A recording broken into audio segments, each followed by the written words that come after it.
മലയോര നിവാസികളുടെ സ്വപ്ന പദ്ധതിയായ ആനക്കാമ്പുയിൽ കള്ളാടി മേപ്പാടി തുരങ്കപാതയുടെ നിർമ്മാണ പ്രവൃത്തികൾ ആരംഭിച്ചു. തുരങ്കം നിർമ്മിക്കുന്നതിനാവശ്യമായ യന്ത്രങ്ങൾ എത്തിക്കുന്നതിനായി താൽക്കാലിക പാലം പ്രവൃത്തിയുടെ മുന്നോടിയായി ചപ്പാത്തുകളുടെ നിർമ്മാണം പുരോഗമിക്കുകയാണ്. പദ്ധതി പ്രദേശത്ത് വൈദ്യുതി എത്തിക്കുന്നതിനായി ട്രാൻസ്ഫോർമറുകളും എത്തിയിട്ടുണ്ട്. തുരങ്കമുഖത്തും പരിസരങ്ങളിലും മണ്ണിന്റെ ഘടനാ പരിശോധന തുടരുന്നുണ്ട്. തൊഴിലാളികൾക്ക് താമസിക്കാനുള്ള ലേബർ ക്യാമ്പ് നിർമ്മാണവും നടക്കുന്നുണ്ട്. ഒരേ സമയം ഇരുവശങ്ങളിൽ നിന്നും തുരങ്കം നിർമ്മിച്ചു പോകുന്നതാണ് പദ്ധതി. വയനാട്ടിലെ മേപ്പാടി ഭാഗത്തും നിർമ്മാണ പ്രവൃത്തികൾ ആരംഭിച്ചിട്ടുണ്ട്. പാറ തുളയ്ക്കുന്നതിനുള്ള ഭീമൻ യന്ത്രം കഴിഞ്ഞ ദിവസം മേപ്പാടിയിലെത്തി.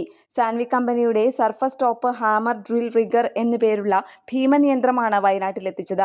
തുരങ്കപാത നിർമ്മിക്കുമ്പോൾ സ്ഫോടക വസ്തുക്കൾ ഉപയോഗിച്ച് പാറ പൊട്ടിക്കുന്നതിന് കൃത്യമായ ദ്വാരങ്ങൾ ഉണ്ടാക്കുകയാണ് ഈ യന്ത്രത്തിന്റെ ദൗത്യം.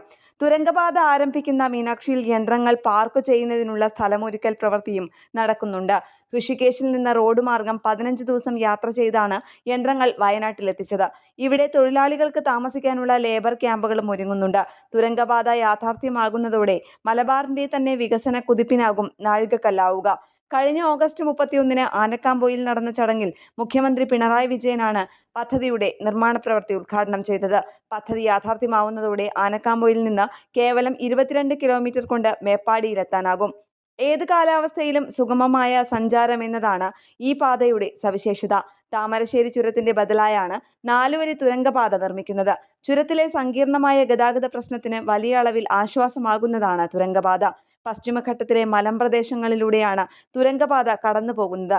കേരള പൊതുമരാമത്ത് വകുപ്പിലാണ് പദ്ധതിയുടെ ചുമതല. കിഫ്ബി ഫണ്ട് ഉപയോഗിച്ചാണ് നിർമ്മാണം.